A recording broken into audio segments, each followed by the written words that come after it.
Welcome back to Culture Plus, everyone. As I mentioned at the beginning, I am the global lead of employer branding for Spriker, which is a company that is based in Germany, but we hire globally and we have basically like global presence. I think it's like a snowball effect. You know, it helps with talent acquisition, it helps with retention, helps with visibility, with so many different things. The younger generations, they really care if they can identify themselves with the companies they work with. I hope this conversation can help anybody out there to understand a bit more about why maybe employer branding is important, how to get things started.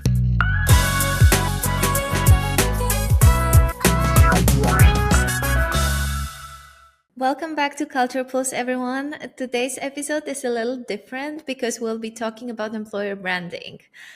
Today's guest, Daniel Carrillo Garcia, is the Senior Global Employer Branding Manager at Spriker, and he's also a talent magnet strategist at Talent Hub, where he helps startups build powerful employer brands. Today, we'll be chatting about how a strong employer brand can completely change how a company is perceived both inside and out. Daniel's got some great insights on this from his experience across multiple industries, so it's going to be a super interesting conversation. Let's get into it. Thank you so much for joining me today. Likewise, Jana, thank you so much for the invitation. Super excited. How are you feeling? All good? All good, all good. I think getting adjusted to the change of weather. Like now it's autumn, so it's slowly getting colder, but I think everything is fine. Yes, I think that the Estonian atom can be a little bit of an adjustment to the darkness, but I think you've been in Estonia for a while now, right? So I think you kind of used to it already. Yeah, absolutely. I think it's been almost 4 years. So yeah, I think this is something I also like a lot about Estonia. Like you can really feel the seasons, like you can really feel the change when it's summer, when it's autumn, when it's winter. So yeah, I think a bit of adjustment, but excited to do the next months and slowly getting into the Christmas vibe and atmosphere. Yes, and for those who don't know, Daniel is from Mexico, so the move to Estonia, I guess, was a big adjustment at the beginning, but now you feel home in Estonia, right? Yeah. Maybe I will just give a quick context. As you said, yeah, I was born and raised in Mexico City, but I have been having the chance to live anywhere in this world, probably. So I have the chance to live for a bit in Argentina. I studied as well in Chicago for a while. Then I moved to Poland, in Warsaw specifically. And now, yeah, for the last 4 years of my life, I've been living in Tallinn. So yeah, a bit of everything, a bit of different weathers, different cultures, different realities. But I think at the end, that's also something that it's, I don't know, like part of our new generation and like being a global citizen and kind of being moving all the time. So I think Yeah. it's a personal way, but also like in your career and your professional growth, I think it also gives you a lot of understanding of what's happening everywhere. Absolutely, and I think you can definitely kind of take those experiences and put it into what you're doing professionally as well. So 100%. So you told us a little bit more about like who you are, where you're from, where you have been traveling and living so far. But can you tell us a little bit more about the professional journey? Like how did you get into what you're doing today and kind of what were the experiences that led you to where you're at now? Yeah, absolutely. I mean, I think as a person, I am someone that is very passionate about what I do, and this has always been like a major factor in my life and my life choices. And I have always liked to create life experiences. I think for me, like creating life experiences for myself, but also for other people, is must. And this is how I decided to actually get into employer branding. So back then, when I was a student, I was looking for okay, what should be the degree I will go into, and I decided to go into communication because back then I think I was very into like basically getting to know a bit more the science behind something that we do all the time, that is communicating. And then while I was in the degree, then you had to choose something to get specialized on, and then I chose employer branding. Because then I thought it will be one, a very good opportunity career wise, because I think it was an industry that was just growing back then. I was studying 10 years ago. So I think it was when the topic kind of just started trolling. But at the Yeah. same time, like, okay, it's very connected with creating life experiences, right? It's creating something meaningful, like it's making people enjoy their jobs, enjoy the places where they spend so many hours a day. So it kind of gave me that purpose behind. And I think this is the reason why I decided to get into employer branding. And then eventually, I think after graduation, I started working for different companies, and then every experience was getting more on top of that. So I did internal communications for a while. Then I moved more into like strong marketing and like pure marketing, revenue marketing. And then eventually I made the combination of, okay, now I have the basis of what marketing is. I know the basis of what communication is. Now let's put it all together and let's make employer branding. And this is how basically my career in employer branding started a couple of years ago already. Yeah, so now you kind of have two jobs. So, like I mentioned at the beginning, you work at Spriker in house, and then my understanding is that you also help Talent Hub, which is a fellow recruitment agency in Estonia, help clients basically with their employer branding strategy. Is that correct? Yeah, so basically, as you mentioned at the beginning, I am the global lead of employer branding for Spriker, which is a company that is based in Germany, but we hire globally and we have basically like global presence. And then basically, we're trying to redefine how digital commerce looks and works. And there I do everything in house. I'm responsible for like basically our brand in more in a talent acquisition perspective and also people and culture. But I'm also responsible for many initiatives that we run across the company when it comes to, I don't know, diversity, engagement, and different kind of things to make sure that our culture remains our culture. But Yeah. as someone that is very passionate about employer branding, Talent Hub comes as an addition in a sense of it allows me to support companies that are just starting, like startups and like basically founders that are just starting their journeys, to make sure that they have enough foundations to make sure that they understand why culture is important, why employer branding is important, and kind of have a plan after they get like a founding raising or something. So it's easy for them to understand how to build a company from scratch, but also how to build a culture from scratch and how to make sure that they can attract talent while being a startup, which want to have like the most competitive talent, of course, but maybe not all the times they have the biggest salaries, benefits, the biggest offer comparing to big companies. So I think this is playing a very crucial role in how the startups work today and they can gain some talent. So yeah, this is basically how I support the different startups and different projects with them. Yeah, and I think that's so interesting, especially working with many startups, because obviously every founder has a different vision. Those things change, and I think it's super interesting to come in early on and be able to kind of influence the direction. Absolutely. I mean, something that I really, really like to say to all the startups when I'm speaking to them is that like everybody has good ideas. And today, I think the world and the startup world specifically is moving super fast. And there are a lot of good ideas, a lot of people that is going and doing different pitches. But at the same time, I think what gives you like a real edge when you are there in front of the investors and what really gets their attention is when you just not have an idea, but you have a plan in how you will execute that idea, right? And it doesn't matter what the idea is, you will always need people to execute that idea. So you will always need to get people on board. You will always need to share your mission with someone. And this is exactly what I come. And I said, okay, when you have an employer branding strategy and you have a plan on how you will get the people that you need to make your idea like come true, then you get this 5 minutes extra pitch. You get the interest because it's not just an idea, but you actually already thought about something that not everybody out there is doing today.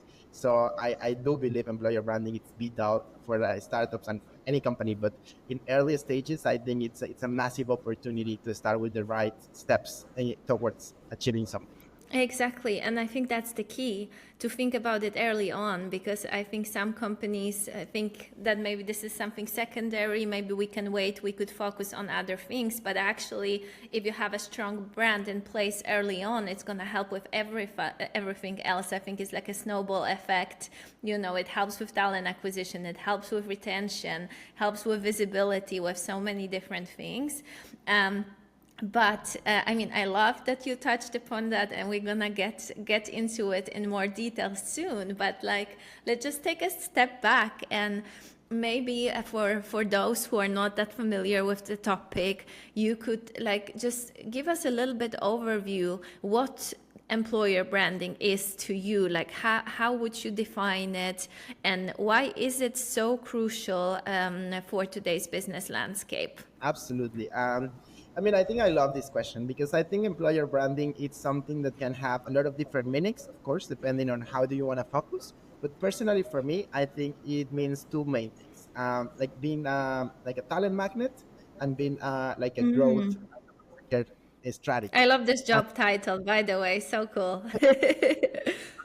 that's also why we come up with that, right? Because we didn't want to just like talk about employer branding, because we will talk about it maybe a bit later in terms of like the misconception or like maybe the ideas and the myths around employer branding. But for me, I think it's more about making sure that branding and your employer brand is not something that you create, but it's more about revealing who you are. Like you already are something, already have it on your roots. Like it's not about coming and creating and like kind of making like a new story. Like the story is already there. Like who you are is already there. Your values are already there. The people and the DNA of your company is there. And basically, what we do in employer branding, it's coming in and trying to find what's the best language, what's the best story, what's the best narrative to show that story, to show those values, to show that DNA to your target audiences. And then in that sense, that's how I feel it's a talent magnet, because you are basically revealing your essence to the people. And usually when you kind of are aligned with something, like as a human, like I mean, if you are aligned with the values of something, of a brand, of a friend, of a family member, then you really feel attracted to that. You really feel like you want to invest time there, you want to invest like energy, you want to invest your time, because it's something that aligns with who you are. So that's exactly what I feel like we are as an employer branding specialist, as employer branding as a function. Our job is to make sure that we are these magnets to the talent that aligns with who we are. But at the same time, I think it's a growth strategy, right? Like it's something that allows the business to grow beyond talent acquisition, because our scope and our scope of influence and our scope of results is not limited to bringing talent in, but it goes beyond. It goes about retaining people, it goes about improving the algorithm, it goes also into marketing strategies, into reducing cost, into basically going to a lot of different kind of like different niches of places. And I think this is maybe my definition of employer branding. So for me, it's the function that will allow you to reveal who you are, and by that, attracting the best people and making sure that your business can grow to achieve your goals. Yes, I think that's the key, and I think these are things that also sometimes are overseen by recruiters. We're thinking like we want to get people on board quickly, and this is the goal, but that should not be the goal. Like the goal should be to keep them engaged and happy and retain the talent and help them grow within the organization. So I think seeing kind of this goal through employer branding is super important. So you touched upon the misconceptions. So do you want to talk a little bit more about it? Like what are the common misconceptions when it comes to employer branding? Like what are the things that you encountered so far? Yeah, absolutely. I mean, I think again, I feel like employer branding today is something that it's very trendy, and there are a lot of people around talking about it. But at the same time, it's super unknown. So I think the first main exception I commonly face is that employer branding is something that can be done by anyone. Like, it can be done as a side gig for like maybe someone in talent acquisition, or maybe someone in marketing, or someone in communication. Like, I think when we have these companies with like very clear structures and that they have maybe been working for years and years, it's hard to find a seat as an employer branding specialist, or as an employer branding professional. Like usually you go track either by a marketing team, by a talent acquisition team, and then that defines a lot of your expertise, right? Because if you are sitting on a people and culture, on an HR function, then probably your focus will be a lot about, yeah, attracting talent, like retaining people, like improving the time to hire. But then if you are sitting more in marketing, probably you will be more about showcasing the culture, maybe engagement, maybe social media. So I think that is one of the like first misconceptions. Like employer branding is it's a full-time job, is something that requires someone that has like the skill, the knowledge, and strategy to execute it.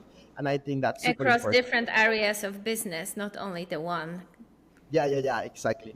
So I think for me, this is one of the most important ones. The second one, I think you already mentioned it. Like, I think we live in a world where like everything is so fast, and we want to see results fast. That usually employer branding is very tight connected with recruitment marketing, with having a job ad, with making it pretty, with making sure that if we want to hire someone, then we can hire it fast. And then basically everything goes down to recruitment marketing, and basically making sure that the job ads and the career page are working. And I think the scope of employer branding goes beyond a career page. It's not just about having a nice website where you can showcase like bits and pieces of who you are and maybe the culture that you have, but it's more about, yeah, understanding the essence of it, understanding how to integrate what's happening inside with what you want to communicate outside, but also what the people outside in the world is looking for. So I think it kind of goes a bit more complex than maybe just having a nice website and a nice job ad. And I Of think this course. would be, in my head, the second biggest misconception, like everything reduces to that. And maybe the third one will be simply employer branding is an expense. I think a lot of people and a lot of executives and a lot of C-level directors, they see employer branding as an expense because basically it seems like a long-term investment, like you cannot really see maybe like short-term results at times. Maybe it's a bit hard to define, okay, what are my KPIs, what are my return of investments, like in a very clear way as maybe we have in finance, maybe we have in sales. Like it's a bit different in a sense, the scope of responsibility. But at the same time, I always say, like, when you really have in mind that employer branding, yes, it's a long-term strategy because basically what you are aiming for is that you are creating a culture that lasts, that lasts basically as long as your mission does, and that you have people along the way to actually go and work for that mission. But at the same time, you can have short-term goals. You can have short-term projects that can allow you to see the impact of what you are doing, what you're moving. And at the same time, those kind of short goals can actually be very tightly connected with the business. So one of the best examples I always put is when you do and you focus on employer branding. Employer branding, basically, as I said, is talking people to people. We are basically showing, okay, this is our people and we are talking to people. So that's today what generates the biggest engagement in social media, right? This is the easiest way to create organic engagement, to create conversation, to create people that actually engage into a conversation or into a post. And then when you have that, that translates into a better algorithm that basically improves the way that your ads and your marketing ads are being run and are being like accepted by the platform. So that definitely decreases a lot the cost per click that you are paying today in your marketing strategies. So when you have a good organic traffic and you have a good organic strategy thanks to employer branding, then the marketing costs that you are paying today to get new clients, to get new customers, to get new partners, they will definitely be reduced. So I think this is also something that impacts directly the business, right? We are bringing customers in because also I think in the world that we live today, customers wants to make business with people. They don't want to do it just with companies that, okay, yeah, this company is the best and let's do it. But actually you get sold by, okay, who will be my key account manager? Who will be the person that will be supporting the way? And when you are working with that people, you want to work with happy people. You want to work with people that, you know, you go into a meeting and you actually enjoy what's happening in the meeting. That you can say, oh wow, the culture in the company is amazing, or like, I don't know, you just went for like summer days and this was amazing. I saw the pictures, etc. So that kind of engagement also supports to retain our customers and partners, which are essential in today's world because basically this is the biggest struggle for the majority of the companies nowadays, right? Yes. How do we keep our customers? So I think for me, these three maybe goes into the biggest misconceptions and maybe the biggest misalignment of employer branding. Yeah, and I think it's important to keep it in mind in kind of like everything that we do, that like kind of we mentioned already before, very often we focus on this cost now, but we don't see the long-term picture. So I think it's so important, and I'm sure you're speaking to founders about it when they first start working on employer branding, to kind of understand, yes, maybe it's going to cost something at the beginning, but the value that you get in return is huge. So I think it's important to always keep that in mind, because like sometimes when I'm speaking to my guests, those things kind of seem obvious. You would think, like, of course it adds value. Of course it's important. Like, we want to work with people who are engaged and passionate about what they're doing, but then we kind of forget in the moment when we focus on like hitting those short-term goals. So I love that you mentioned that. So when a founder comes to you and says, okay, help me out, what is kind of the process? Like, how do you approach it? Can you work me through how do you build an employer brand from scratch? How does the process work? Yes, absolutely. I mean, I think usually the first meeting with the founder, it's also understanding. Okay, why this interest comes now, like what's basically what you want to achieve, why is it a topic that maybe you are worried about today, and basically where the business stands today, and where do we want to go. Like, so that's also something super important, right? To understand what's the ultimate goal of this. Like, is because we are about to grow, this is because we are expanding to new markets, this is because we are trying to go global, this is because, I don't know, we want to improve our culture, we see an NPS that is very low, etc. So when we understand that at first, then what I usually do, I think something very cool that we have developed is, we created basically a scoring system, right? So what I Mm-hmm. created is a checklist that I go through, and then basically I do an audit to the company, basically in all the external and public available information. So I go into the eyes of a candidate and I'm like, okay, if today I will go to that company and I will be looking for information about it in different platforms, LinkedIn, in Glassdoor, in Google, I will be going to see employees' profiles on LinkedIn, etc. What will be my perception of it? How would I define the company? Like, how attracted would I be? Is it clear what do you do? Is it clear the mission that you have? Is it clear the benefits that you offer? Is it clear the perks that you have? And then basically, out of that audit, I come up with scoring system, right? Like from 1 to 5, and then based on where those kind of companies stand in, then what I do is defining, okay, what the roadmap of activities could be. So like basically depending on where they are, they can be in like 4 different stages. So they can be in a developing phase, they can be in a building phase, they can be in a growth phase, or they can be on a shaping phase. And then basically, depending on that, there could be different activities, right? So if we are on a building phase, then probably we have to go with the basics. We have to understand what's our employer value proposition. We have to go and interview people in the company to understand what attracted them, what do they like about the company, what do they don't like about the company, and then trying to define, okay, who we are, and try to answer that question, like basically why highly talented individuals should come and work with us. And then when we have that, then we go into a developing phase where we basically go more into educating people about it. Like, okay, how can we talk about the company? Like we create maybe handbooks, playbooks. We understand how do we want to be seen by the externals with people. And then I think the growing and the shaping phase go more into going viral, right? So like social media strategies, creating a specific campaigns, creating like a career website that kind of appeals and shows what we are trying to communicate, and then basically going into ambassadors programs and different kind of things that of course depends on the size of the company. But I guess the Mm-hmm. essential first to do this assessment, this initial assessment, or where we are, and not where we are from the voice of the company itself or from the founder itself, because maybe the founder thinks that, okay, yeah, everything is clear, everything is there, because the founder has all the information and all the context in their brains, right? But it's more like, okay, let's sit into the eyes of a candidate, and let's assess this company as if I will be a completely external today. So this is basically how I usually.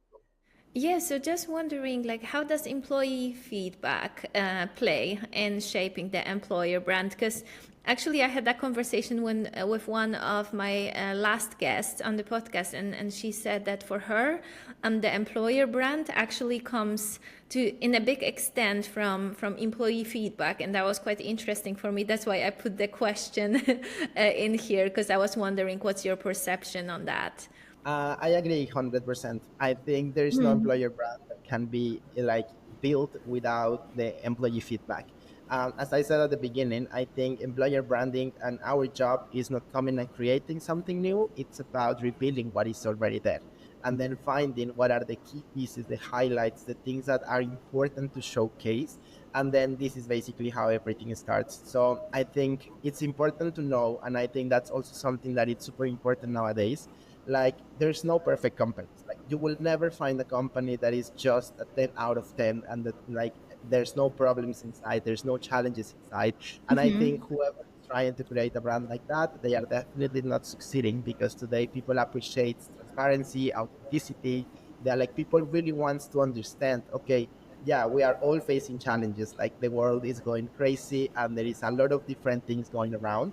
But I think what interests people today is how are we reacting towards those challenges, how our leaders are making decisions based on that challenges, how communication is, how transparent we are. And I think in that sense, having employee feedback is the basis of it. Like we need to understand first how we are internally, I always also recommend companies like we cannot go outside and speak about something if this is not working inside. Like we first need to do like a X-ray inside and understand where our people are.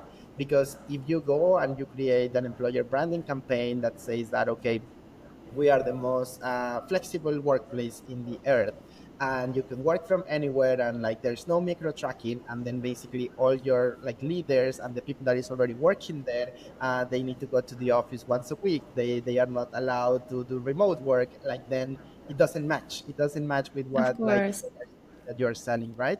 So I think in that sense, it's important, and it's important to always include them, because at the same time, I feel like when you co-create those kind of campaigns with people, then the engagement rate is bigger.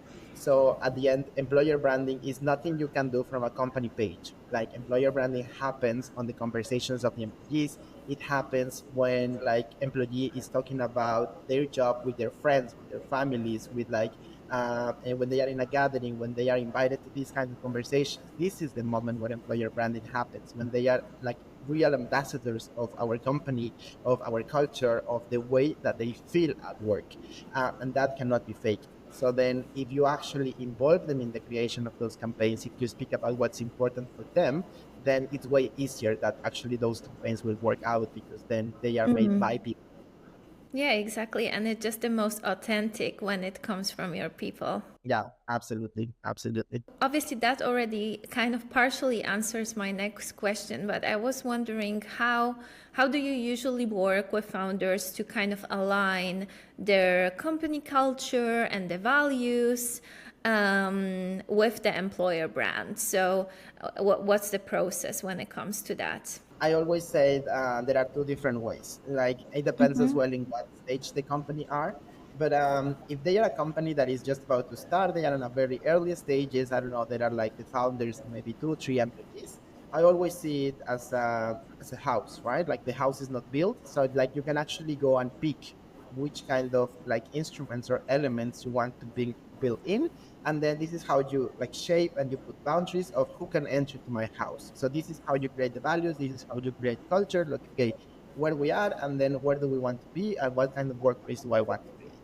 When you have maybe from 10 people even onwards, I would say the culture and the values are already there. So it's just a matter of finding out which ones are those, because they are already granted. People is already having interactions. People are already working together. People already have certain rituals. People have certain ways of like facing challenges. So it's more about getting there and understanding how do we react towards certain situations. So if you are in a stage where like you are just starting and then you want to define the values, what we usually do or what I like to do is sitting with the founder and doing like a full session of understanding what's important for the founder, what are the true values of the founder as a person, as a human, and then what of the company, right? Like where do we want to go? Like why this company was created, kind of the essence of the idea, like the why behind, and then connecting those like the personal values of the founder, and then like the mission and basically the objectives and the goals of the company as a business, and then mixing those two can give you a very cool outcome of okay, this is basically how we define ourselves. And I usually try to go not for like the typical value words, like okay, yeah, we like transparency or we are honest. I think I prefer to be like creating something that it's unique for them. I don't know, like as an example with one company, for example, we come up with like we really like to be cynic, like positive cynic. Like we have this kind of, we like this kind of like we understand that the world is going nuts, but then basically what we are doing is trying to solve that chaos. So like I think coming up with something that really reflects how they feel, how do they like interact, I think that also creates a lot of engagement. But then if you are in a stage where like okay, you already have people, maybe values and culture was not the first topic on your agenda, and then now you're in a stage feel like okay, now we need to have something where people are asking us about this, or we have to like talk about it. I would say that the best way of doing it first of all is yeah, doing interviews. I like to do like 15-20 minutes interviews with employees, I guess. At the beginning, depends on the size of the company as well, but I would say at least half of the people that is in the company should be part of these interviews. So you can have a very clear overview of like what do they think, what do they value, what do they like and don't like. And then after that, kind of trying to come up with like some compilation of what represents the company, and then usually running like maybe 1 to 2 focus groups will be good, just to see how do they react Mm-hmm. things, like what's the reaction, what's basically the feedback, and then after that, I guess it kind of goes there. So maybe to make it very clear in a sentence, if you are in a very early stage, I think it's a process that can be top down. So you as a founder decide what do you want, and then you can educate your people on it. And if you have a company that it's already having people, then it's a more like down up process. Like you have to involve people, and then we have to take it as a company because it's already there. Yeah. Like we I wonder because I've been actually, when I worked in house throughout that process during an acquisition, and I know how difficult it can be to introduce changes to well-established companies. And usually when it goes from the founders, they have a great intention and they want change for the better, strengthen the employer brand, but employees not always see it in the same way. So I just wonder if you encountered any of those situations in the past, like any challenges when working with teams, any resistance or pushbacks, things like that. It would be very interesting to hear about your experiences when it comes to that. Yeah, I mean, I think resistance is something that it's natural for us as a human beings. Like we don't like known, we are very comfortable where we are, and I guess especially again with the turbulent times that I think majority of the companies in the world are going through, sometimes employer branding can be seen as trying to cover the sun with finger, you know, like I mean there is so many problems and we are here trying to showcase that everything is fine and we are all happy when maybe Yeah. things are as bright as they may be seen. And I think this is something that all the companies today are facing, right? Since COVID, I think, started, it's been like a snowball effect of many macroeconomic situations that have impacted companies. So I think in my case, maybe speaking about one of my latest experiences, we were trying to revamp basically the whole employer value proposition. And then basically, yeah, we encountered this kind of like challenges from people. First of all, because it's a very diverse team, it's a very global team. So I think that's one of the first challenges when you are thinking about like a global employer brand. Things that maybe are important for me in this side of the world are not the same things that are important for you on the other side of the world. Maybe even the experience in the company it's very different, and that doesn't comes maybe not even from people at leaders, but maybe even from law, right? Like I mean the That's amount of true. holidays you can have in Europe are not the same holidays you can have in the States, not the same holidays you can have in Mexico. So my experience is always defined by different factors, and it's not always a company policy. There are sometimes regulations that are above the company policies that we have to fulfill. And I think this is one of the first things you have to understand. When you are in a global environment and you want to create global brands and global employer brands, you have to understand that diversity plays a very challenging role in understanding what are actually the experience of everyone and what are common elements that everybody is sharing, regardless of their country, regardless of their background, regardless of their position. What are things that we all share in the company? And then finding those and then trying to understand how to capitalize on those, I think that's the hardest thing. And then as you mentioned, I think when you come up with those things, there can be certain resistance from certain teams, because again maybe it's something that challenge the way that we see the company, challenge our experience, it challenge how we understand our company culture. And I think the best way of going through that is getting insiders, and it's getting like like people that will be your ally on these kind of battles. Because again, if I'm myself, I'm the employer branding lead in a company, I am working in house and I'm trying to create a campaign that everybody will love, I won't probably succeed at 100%. But then if I found out an idea that maybe 5 people like, then I can use that 5 people to spread the voice and to make sure that they involve their teams because they are more closely tied to that people, right? So it's not me coming from an X department with a set department that we have never interacted telling you like, oh, from now on you need to like green because that's our new color. But it's more about the colleague you work every day telling you like, oh, like green is super cool because it's the most trendy color nowadays. So I think in that Yeah. sense, getting allies and getting people again that buy in the idea and early adopters, I think it's good and it's very cool in order to avoid and to maybe surpass those challenges. Getting that, getting like also early in buy-in from the C level, I think that's very important. In my case, when we were reshaping and when I joined Spriker, for example, we were revamping like our employer value proposition, and I think since the very beginning, I went to the C level meeting, and then I was like, okay, this is our plan, this is what we want, this is what we want to achieve, and I really need your support and your buy-in. And if the CEO in this case wouldn't be a support for me, then most probably we wouldn't succeed on that effort, right? But when the Hmm. CEO and also all the C-level members are accepting the idea, are supporting the idea, are bringing relevance to the project, then I guess it's also easier for other people to see why this is important and why this is something that everyone should be putting some effort in. Yeah, I love that you mentioned it. I think it's just such a different story when you just come in, say, to a small Estonian startup, a couple of employees just starting off and trying to build it, compared to, you have 5 offices across different locations and you trying to find the common ground, like all the things that connect them. I think it must be super fun, but then also challenging. Yeah, absolutely. I think it's also what kind of brings excitement to the function, right? I mean, if everything will be just like a walk in the park, then it's not that funny. But I think when you actually face those kind of challenges and you are being challenged, okay, maybe what is normal for me is not normal for someone else, and it's not normal for the world.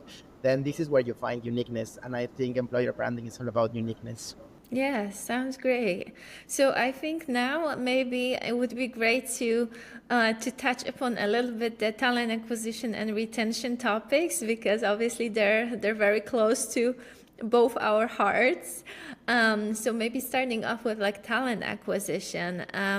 Do you think that employer brand influences the quality, diversity of candidates applying for roles within a business? Do you think it makes any difference if you have a Absolutely. strong employer brand or not? 1000%. I mean, I think how I like to explain it to people is it's not the same to be an option than to be the only place someone wants to work, right? I mean, when I think about a candidate, you can apply for like 5 different positions, or you can be sourced by, I don't know, many recruiters and invited to different recruitment process. You are very good at Yeah. what you do and you are being approached and you are trying to be called from a company. But I think it's not the same when you just receive, they pitch you the company, you read about it, and then you are like, okay, I will send my CV just in case, just to see what do they have.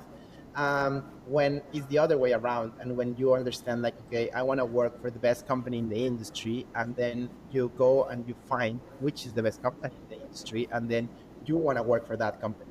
It's not about the job, it's not about what you will do, it's not about the salary, it's not about the benefits. It's about I want to be part of that company because I want that logo to be, I want that experience to be part of my professional career and development.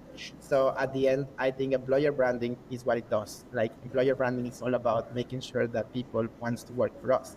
Like that we become that reference to people that okay, this is a company that like it goes along with my values, it goes along with what I want to do, with my ambitions as a professional, and this is exactly what I want to be. And I think the quality of a recruitment process in that sense changed completely. Because again, it's not the same being chasing a candidate to go to an interview, in chasing a candidate to create a case study and showcase like their like skills and like go through like a recruitment process that can last, I don't know, a month, 5 6 different interviews, than going into a process with someone that is already giving an extra mile because they know that they want to be in that company, right?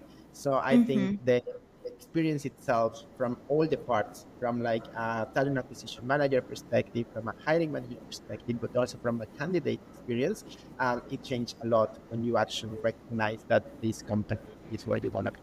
And what do you think? What are some like metrics or indicators that founders or HR talent acquisition professionals could use to assess the effectiveness of employer brand on talent acquisition? Like, How do you measure that? Is that possible?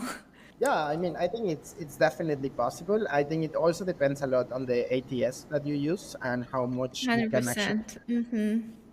how many like metrics you can get out of that. But I would say that like the source of the candidates, it's something that it's very easy to just measure, like from where those people are coming.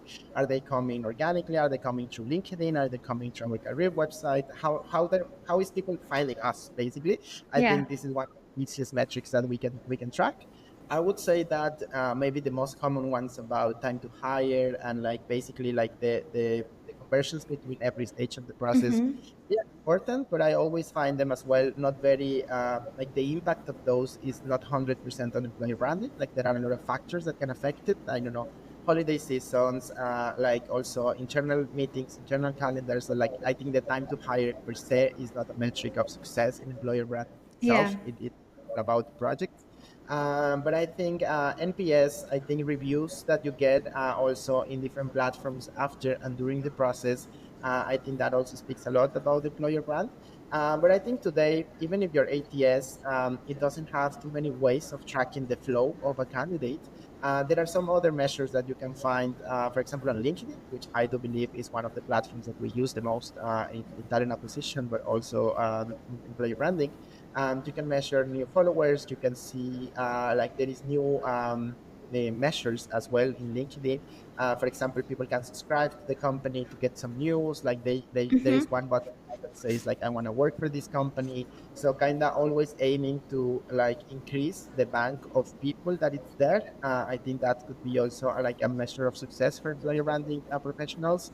And I guess also engagement. At least for the companies I have worked in house, we always try to have very clear measures and very clear strategies for social media.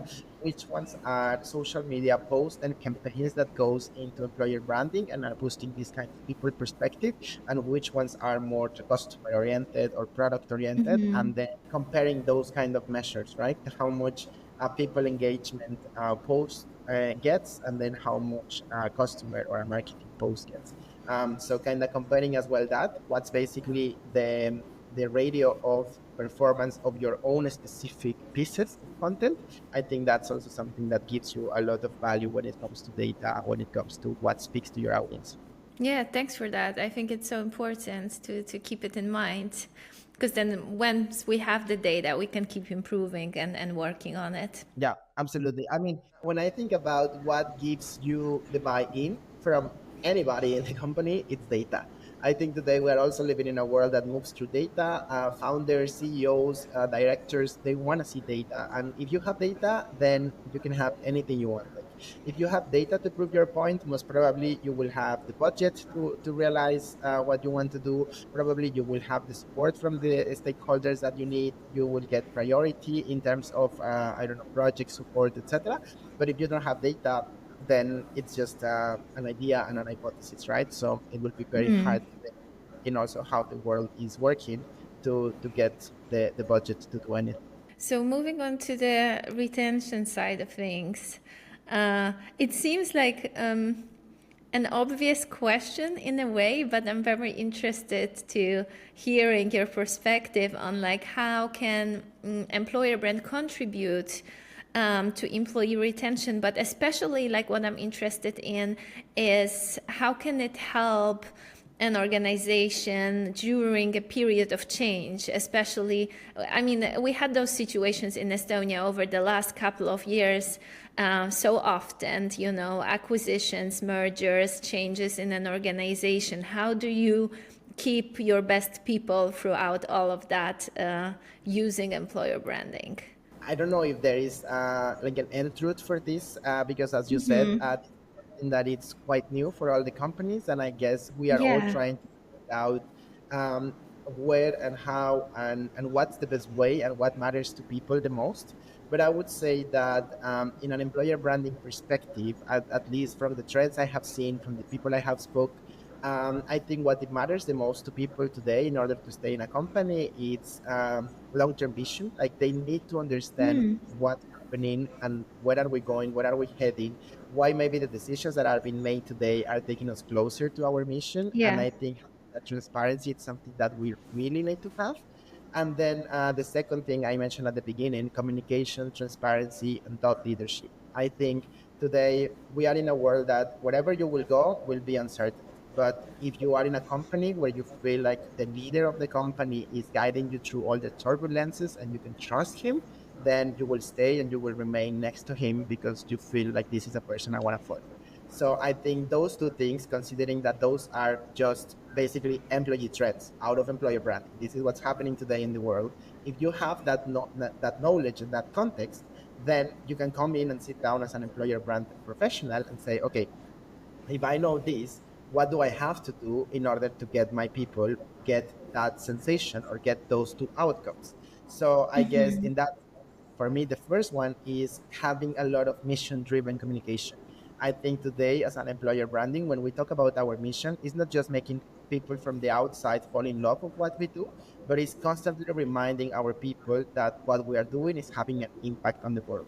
I think in the day-to-day business, when you are working, when you are there on meeting to meeting on a day that you have endless meetings, you have reports to give, you have project deadlines, you can easily forget about maybe the bigger impact of whatever your job is doing and how basically the scope of responsibility you have it's a small part of a bigger picture.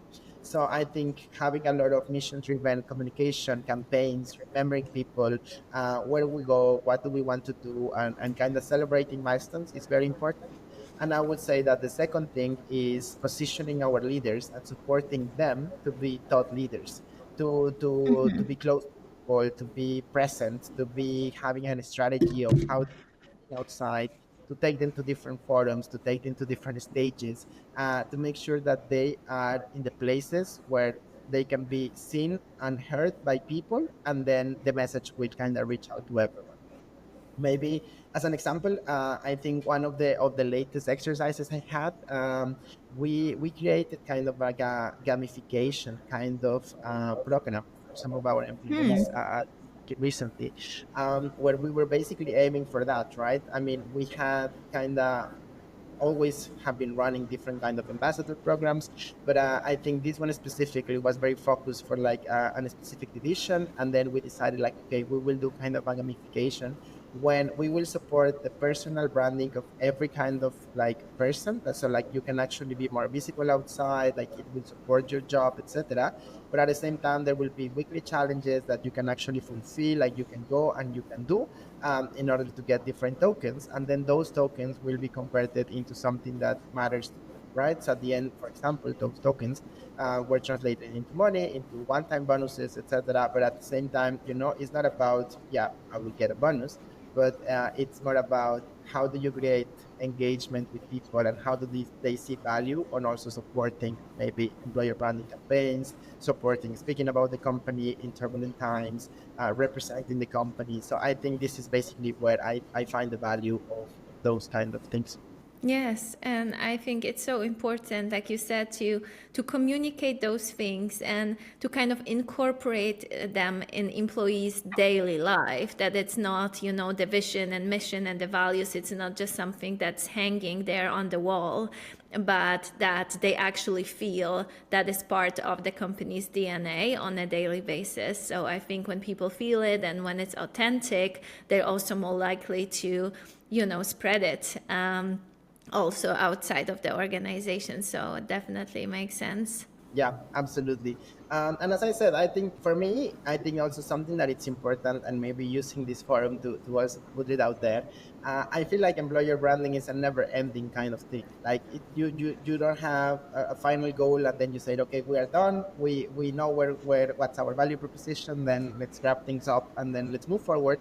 But as you said, it's something that it has to be constantly changing, constantly adjusting, constantly communicating to people, constantly understanding like, okay, maybe like the company that we were 6 months ago is not the company we are today. And that's also okay, because I think we are reinventing ourselves. We are having like different kind of people coming in, leaving, joining, and everybody is bringing a lot of cultural addition. I think this is something I also love. Like when I'm speaking with talent acquisition managers, we're always saying like there is this kind of myth, I don't know if myth, but a misconception maybe, that a lot of people thinks that when you hire someone, they have to be a cultural fit. And I agree, they have to be a cultural fit. They have to be some certain elements that they are part of the company. But I always like to challenge people and say, like, we don't want to have someone that thinks about like topics the same way that everybody else is already thinking. Like, we need people that challenge the status quo. We need to bring people that challenge our culture. We need to bring people that defy basically what's known, and then they can be working here in 2 years, not today. Like, we don't hire people to work on the problems of today. We hire people to work on the problems of a year forward. And then there is a part that of course has to have a cultural fit, but they have also be cultural defiers. Like, they have to come and challenge our culture, and they have to bring an addition to our culture. And then, of course, if you have been hiring people in the last months, then your culture will not be the same that it was a year ago. So, like, this is a constant exercise. This is something that is a never-ending story.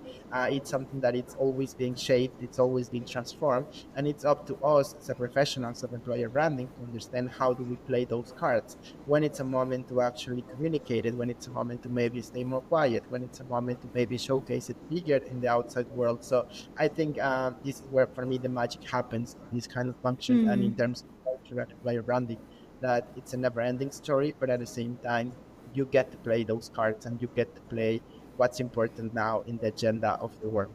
Yeah, ever evolving. I Yeah. think So it's never a stable and steady constant process when it comes to employer branding. So where's the future of employer branding heading? Any trends that you feel like companies should be aware of, pay attention to in the coming years? What are your thoughts on that? there is definitely a lot of trends that I don't think they are exclusively for employer branding, but as I mentioned already, I think AI and automation it's something that it's definitely playing a huge role in employer branding. I think today we are in a world that it's integrating a lot of AI tools that we need to keep a balance between what's automated, what's auto created, and what's basically created by people and for people. Again, I think when it comes to social media today, it's very hard to understand is this post something that came organically from someone's brain, or is it something that was created by ChatGPT or by some kind of AI tool. I think keeping a balance between that and understanding how to use AI tools to our advantage, but without losing our soul, without losing the essence of what we want to communicate, and maybe the interaction get out of people, it's very important. Because again, in a world that is so fast, in a world that has so many opportunities, and so much news happening, and so many like social media channels, like, I think people today gets overwhelmed very easily. So you have to be very efficient in the way you communicate. You have to be, you get one shot, and then probably your next shot will be in a couple of months after that. So, like, if you just have one opportunity for someone to understand who you are, what did you do, and why they should join, like, you have to be very careful on your choices. So I think that's also something that it's a trend, that's a future, that's where we are going, and that's something that we all have to know how to answer from now on. I would say that transparency, authenticity, and evolving leadership, it's also something that it's there. Again, I think throughout the last couple of months, even years, we have like seen the importance of leadership in the world, and how like good leaders or bad leaders can take decisions that can affect a lot what's happening in the world. And I think that has been a reminder for all of us, and especially for new generations, right? Like, I mean, I am about to turn 30, but I am working with people that is way younger than me nowadays.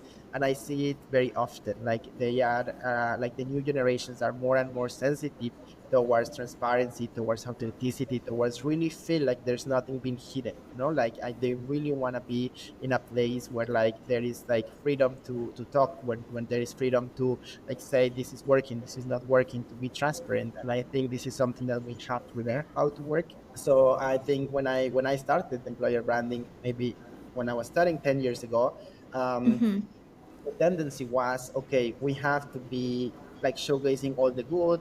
Our glass reviews have to be always good, and, like, we need to aim for all the positivity out there. I Yeah. think today it's impossible, and I think we need to embrace that. Okay, there will be people that will love us, there will be people that will hate us, and that's okay. That's what makes us grow. It's more about what kind of learnings you get out of the experiences you live, and then I think this is something that also as an industry we have to learn, like that it's okay to also not be a fit for everyone. And maybe the third one, that I would say it's something that it's very important for the industry and maybe for employer branding professionals, is to understand that today we are also living in a world where money is not for free anymore. So I think we were in a world where like tech companies and startups and like a lot of different companies were getting a lot of money, and money was kind of free, right? Like you had money to experiment, you have money to test, you have money to try out, and then it doesn't really matter if there was like an actual outcome or a return of investment. It was a trial, and we were okay with trying things out. And I think today Mm-hmm. the businesses are evolving into a direction where you need to justify the expenses. Then you need to have a real return of investments where money is costing a lot. So you have to be conscious about what are you investing in. And I think as an employer branding professionals, we really have to make sure ourselves that we have enough metrics, that we have data, that we have KPIs that can show that what we are doing is relevant, is important, it has measurable results, it has tangible results, because otherwise I do believe we are in this limbo where maybe our function is in a high risk of, okay, I don't know if this is a priority for now. And I think like showing that it's a priority and that it has always been and it should always be, it's something that we should all be focusing on as an employer branding professional. 100%, and that's what I've been noticing as well. The younger generations, they really care if they can identify themselves with the companies they work with. So I think those things will just be more getting more and more important. And like you mentioned, this authenticity, transparency, that's something to strive for, and not necessarily just to be perfect. I think that's also definitely the message that I'm taking out of what you have shared. Um, so, what's the advice that you would give to someone who's looking to strengthen their employer brand now in this competitive market? My main advice would be that whatever is the reason why maybe employer branding is now on your head, um, like think about how and why people deserves to know more about your company. And then if you have those answers, then you have a clear answer to, okay, why people should be worried about who we are and what we do as a company. I think that's the beginning of everything, because then if you have a clear answer, then we could work out everything else. I would say that in today's world, where again everything is disposable, everything is fast, everything is kind of like a one-time use, employer branding comes in as a reinforcement to make sure that people last and that people enjoy where they are, and that knowledge doesn't get lost, and that basically we can create the spaces where people can thrive, where people can like succeed, where people can fail, and that it's okay for people to be there and to kind of have different experiences. So I think employer branding for me today, it's an opportunity to open up a completely new field of growth for companies, for like making sure that the business are succeeding. And I think eventually, also as we were saying, the companies have been having a lot of turbulent times. I think since COVID, a lot of like merging companies being sold, restructurings, layoffs, etc. So I think today more than ever, it's important to work on this, to work on your story, to work on your narrative, to work on who you are and how you tell your story. Because I think if you are not the one taking ownership and then deciding how your story should be told, then people will do it anyway, and then people will be speaking about it as they want and as they understand. And I think then that's the biggest risk you can have as a company, because then you don't own the narrative, you don't own who you are, you don't know why the decisions that were made, and then where are they taking us. But it's people making assumptions, and I think assumptions and miscommunication today can be one of the biggest risks for any company out there that is trying to succeed on their businesses. Yes. I know we need to wrap up, but I would have one more question for you, because I also have some young listeners, and I know many people are interested in like getting into the field of employer branding. Like you said, it's such a dynamic field right now, so many changes, so it's such a just interesting position to be in. So just like wondering if you could share from your perspective, since you've been doing this job for quite a few years right now, like what would you say is the most rewarding part? I think for me, the most rewarding part is what I mentioned at the beginning. I am someone that likes to create life experiences. And when you understand that you are working and you are creating an atmosphere and a workplace that people enjoys to be at, I think that's the biggest reward. Like at the end, I don't see it as a job that just pays the bills, but I see this as my passion. I see this as I am creating and I'm making the life of people that I care better, right? Because at the end, I care about my colleagues, I care about the people I work every day. And at the end, whatever I do and whenever I'm going to pitch something, whenever I'm having discussions with the CEO, whenever I'm having discussions with the founder, I am making it to make this place a better place for everyone. So like I think this is something that for me it's super like cool. I am not fighting for I don't know like more projects, for more space, for more anything. I'm fighting for making this place a better place for everyone, and for making Yeah. sure that inclusive, that we are diverse, that we are flexible, that we are offering benefits that are relevant to people. So those are the fights I have on my daily basis. And I think if you're a young professional and this is something that you feel connected to, that you like to create experiences, that you like to create fair places, diverse places, that you want to make sure that people is enjoying the places where they spend so many hours a day, I would say employer branding is for you. And I think the biggest reward at the end is a couple of days ago we had, for example, our summer days, and then speaking with colleagues or like just hearing conversations of people saying like, oh, like I don't know, my previous employer didn't do this, or oh, I didn't experience this before, or this kind of I don't know experiences are so cool, and then seeing the aftermath of that, seeing how people post organically about it, how they go Yeah. excited speak about their job with their families, with their kids, how basically their job is not a job anymore, but it's part of their lives, and how do they are excited to share it with the world. I think that's also something super cool because at the end, their job becomes way easier because people just like where they are, and I think that's something that it's super super cool. Yes, I think more and more people just incorporate the job into their lifestyle and not the lifestyle into their job. So I think that's also the change that you can probably achieve with a good employer brand, that people actually are happy to go to work. You know, they can also involve their families and friends. So I think that's definitely important too.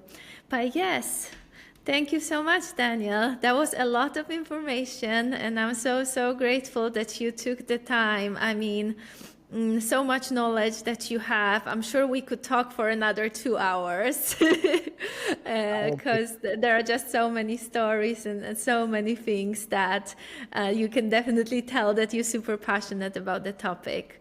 No, yeah, I agree. Thank you so much, Joanna, for the space. I think, yeah, when it comes to employer branding, I could be speaking for hours. I really like to also kind of imagine and talk about how the future will look like and what kind of current trends.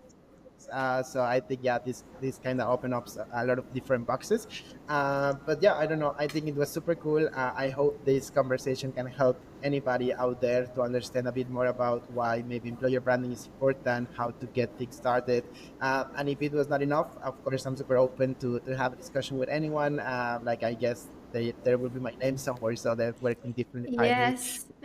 And then, yeah, very happy to keep the conversation, to stay in touch with you, of course, and then maybe think about how to keep spreading the voice about employer branding and why is it important.